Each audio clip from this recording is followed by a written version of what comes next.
Bonjour à tous et bienvenue sur Hebdo Foot, la chaîne qui parle de foot une fois par semaine.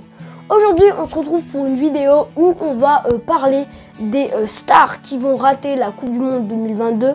Au moment où je tourne la vidéo, il n'y a pas toutes les équipes qualifiées, mais les plus grosses stars pouvant être éliminées ont été éliminées ou ont été sauvées. Donc c'est le moment de faire cette vidéo. J'espère qu'elle vous plaira. N'hésitez pas à liker et à vous abonner. Et on commence tout de suite.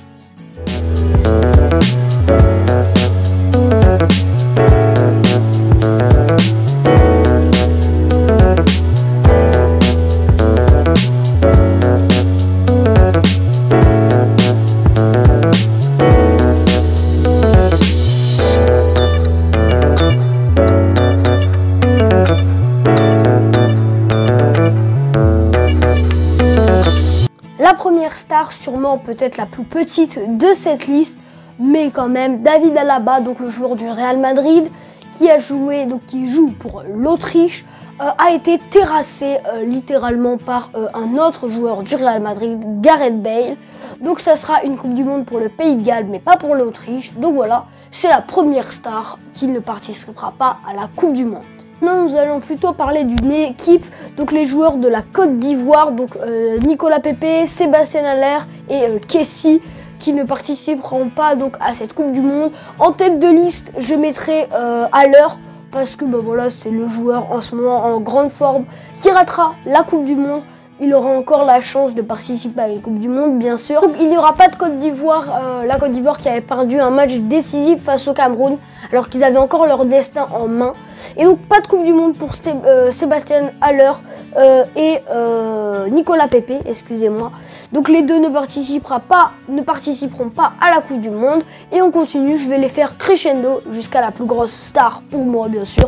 Donc, on peut continuer, c'est parti. Ensuite, c'est un joueur qui arrive en fin de carrière et qui, je pense, ne disputera plus de Coupe du Monde, c'est Jan Oblak. Donc c'est quand même une star, mais ce n'est pas étonnant pour la Slovénie donc, de ne pas être qualifiée, parce que la Slovénie a participé qu'à seulement 2 Coupes du Monde dans son histoire. Donc Jan Oblak, le gardien d'Atlético, qui ne sera pas à la Coupe du Monde, malheureusement, mais voilà, on va faire sans. Et malheureusement, c'est une habitude de ne pas voir la Slovénie. On continue tout de suite. Ensuite, on parlera, donc je l'ai oublié dans la liste, peut-être que vous aurez aimé, que je vais le mettre plus, donc parce que ce n'est pas vraiment une star, donc, mais quand même, il a fait une énorme saison l'année dernière. C'est Burak Yılmaz, donc le joueur de Lille, qui donc a raté un penalty décisif où donc la Turquie aurait pu revenir au score 2-2 face au Portugal, et donc Burak Yılmaz qui a en ratant ce penalty éliminé la Turquie de cette course au Qatar à la Coupe du Monde. Donc malheureusement donc il n'y aura pas de Turquie, pas de Burak Yılmaz, alors qu'on va quand même dire que c'est une habitude, parce que la Turquie n'est rarement à la Coupe du Monde. Elle y est de temps en temps, de plus en plus en ce moment, mais la Turquie n'est pas un grand pays, ce n'est pas une énorme surprise. Je suis plus surpris de ne pas voir l'Algérie, par exemple, on va en parler juste après, que de ne pas voir donc la Turquie. Mais on peut tout de suite continuer et on arrive dans les bons gros noms. Ensuite, maintenant, après avoir parlé d'un Lillois, donc Burak Yılmaz, qui a pris sa retraite internationale suite à ça, on va parler d'un ancien Lillois, Victor Osimhen, donc qui maintenant joue à Naples. Victor Osimhen qui a que 23 ans, donc il a le temps de se rattraper. Il n'a pas réussi à amener son équipe donc, du Nigeria à la Coupe du Monde, malheureusement. Donc Victor Osimhen, qui ne sera pas à la Coupe du Monde, mais on a encore le temps de le voir âgé de seulement 23 ans. Il a encore au moins 2 Coupes du Monde devant lui, s'il continue bien sûr sur ses performances. Il avait manqué la CAN et n'avait pas pu donc amener le Nigeria à la victoire. Et donc même pas de Coupe d'Europe, il faudra attendre la prochaine CAN pour voir donc Osimhen disputer une compétition importante avec donc le Nigeria. On peut tout de suite continuer avec maintenant Zlatan Ibrahimovic. Donc ensuite Zlatan Ibrahimovic pour la Suède. On ne verra sans doute plus Zlatan dans une Coupe du Monde à 40 ans.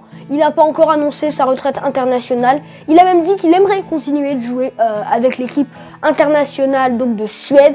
Et donc il n'a pas pu influencer par contre le résultat de la Suède face à la Pologne. Il était blessé au moment du match. Et donc la Pologne qui s'est imposée et qui donc a pu participer, enfin va pouvoir participer à la Coupe du Monde, ce qui n'est pas le cas de Zlatan et de la Suède. Donc voilà, pas de Zlatan et sûrement peut-être la dernière Coupe du Monde qu'il aurait pu disputer. Je le vois peut-être faire le prochain Euro, mais je pense que à 44 ans, il ne participera pas à la Coupe du Monde, donc 2026. Voilà, plus d'espoir de voir Zlatan gagner un trophée avec la Suède. Il n'en a jamais gagné d'important, donc Euro ou Coupe du Monde. Et donc à cet âge-là, maintenant que la Suède n'a plus les autres, à un moment la Suède a eu son pic. Avec Zlatan, mais d'autres très bons joueurs. Maintenant, il y a Zlatan et encore, il arrive en fin de carrière. Et donc, la Suède a très peu de chances de remporter un trophée. Peut-être un exploit à l'Euro, donc 2024. Maintenant, on va pas encore parler du moment, donc d'une équipe, surtout l'Italie. Je mets en avant Jorginho, bien sûr, qui a été le mieux classé au Ballon d'Or, qui a sûrement réalisé la meilleure année. On n'oublie pas Marco Verratti et tous les autres, je ne vais pas les citer. Donc deuxième Coupe du Monde manquée par l'Italie. Ça fera donc un minimum de 12 ans sans Coupe du Monde à l'Italie. Donc car la dernière Coupe du Monde de l'Italie date de 2014. La prochaine sera, s'il se qualifie, 2026. Donc 2014-2026, ça fait 12 ans. Donc 12 ans sans Coupe du Monde pour l'Italie au minimum. Voilà, comme on dit, jamais 203. Donc peut-être que l'Italie ne se qualifiera même pas l'année prochaine, dans 4 ans. On n'en est pas encore là. Et donc l'Italie qui est éliminée en partie, voilà, on parle de Jorginho, qui avait raté un penalty décisif contre la Suisse. S'il avait marqué, l'Italie aurait validé son ticket, n'aurait même pas eu besoin de passer en barrage. Et donc l'Italie qui a été éliminée par la Macédoine du Nord. L'Italie, surprise, mais on savait qu'une grande nation ne ferait pas partie de la Coupe du Monde, car l'Italie et le Portugal étaient dans le même groupe. Pour la qualification, il n'y avait qu'un seul qualifié et les deux étaient ensemble. Donc malheureusement c'est tombé sur l'Italie. Je préfère voir Ronaldo sur une dernière Coupe du Monde gagner peut-être quelque chose ou aller loin. L'Italie a encore du temps, ils ont une bonne génération, ils ont quand même gagné la Ligue des Nations. Donc voilà, la Ligue des Nations, ils ont gagné l'Euro, excusez-moi. Donc voilà, on attendra peut-être 4 ans de plus ou encore plus pour voir l'Italie disputer enfin une Coupe du Monde. C'est la première fois aussi, parenthèse, que l'Italie n'est pas qualifiée dans 2 Coupes du Monde d'affilée. Et on passe tout de suite à la prochaine star. Je vais y arriver, à la prochaine star de cette liste. Ensuite, maintenant, on va parler d'une équipe, même d'un pays et surtout d'un joueur, Riyad Mahrez. On peut aussi parler de Slimani et d'autres. Mais donc l'Algérie qui ratera encore une fois la Coupe du Monde. L'Algérie qui a perdu le match barrage face au Cameroun dans les derniers instants, donc dans les 10 dernières secondes. Donc Riyad Mahrez qui n'a pas pu, exister dans le match aller et dans le match retour. Il n'arrive donc pas à qualifier son peuple et son pays, l'Algérie. L'Algérie qui avait été très décevante à la CAN, éliminée en poule, mais qui ont quand même gagné il y a peu de temps, contrairement à d'autres pays, un trophée, la dernière CAN. Donc on espère revoir l'Algérie remporter soit une CAN ou soit se qualifier pour la prochaine Coupe du Monde et essayer d'aller aux phases éliminatoires. Donc voilà, je me fais pas de soucis pour l'Algérie, ils sont armés, ils ont une bonne génération qui arrive, même si la grosse génération dans ce moment est en train de partir, approchant les 30 ans, voire qui les ont déjà dépassés, Slimani, Mahrez, d'autres que je ne citerai pas. Mais je me fais pas de soucis pour l'Algérie, à voir si le coach est viré, parce qu'après 2 échecs, on peut se poser des questions. Je pense pas quand même, parce que il a réussi de très bons résultats. Mais on sait jamais, donc je ne me fais pas de soucis pour l'Algérie. Et on passe tout de suite aux deux derniers. Pour l'avant-dernier, je vais parler de Mohamed Salah. Le dernier, je pense que beaucoup l'oublient. Donc Mohamed Salah, tout le monde le sait qu'il ne sera pas à la Coupe du Monde. Donc je le mets maintenant, au moins vous attendez un peu pour le watch time.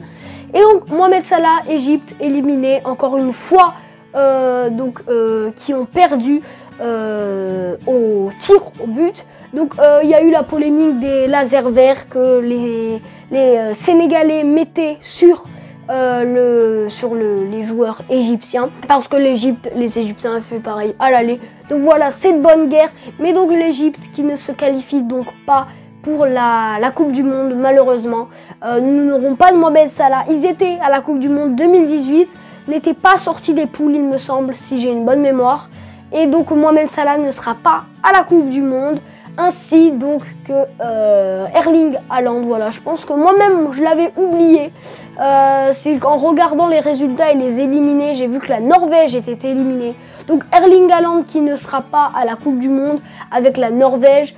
Malheureusement pour Erling Haaland, c'est comme Lewandowski, ce sont de grands joueurs mais qui n'ont pas la chance d'être un grand pays, l'Espagne, France et tout. Donc qui n'ont pas la chance de pouvoir disputer de compétition ou au moins pouvoir avoir un espoir de les gagner. Voilà, la Pologne qui est qualifiée, donc il y aura bien Lewandowski, il y aura bien de toutes les stars, Messi, Ronaldo, Mbappé. Mais voilà, je voulais faire cette vidéo, j'espère qu'elle vous a plu. Donc pas d'Erling Haaland, peut-être qu'il sera au Real Madrid au moment de cette Coupe du Monde. Et donc il préférera rester à Madrid que au Qatar, ou peut-être qu'il sera à City. Donc voilà, j'aimerais vous faire peut-être une vidéo sur l'avenir d'Erling Haaland, mais vu que j'ai d'autres écritures en cours, j'ai peur que de la faire plus tard, ben, ça n'ait plus d'intérêt car on sait déjà où il va aller, etc. Donc voilà, si cette vidéo vous a plu, n'hésitez pas à liker et à vous abonner. Et sur HebdoFoot, on se retrouve la semaine prochaine pour de nouvelles news. À bientôt!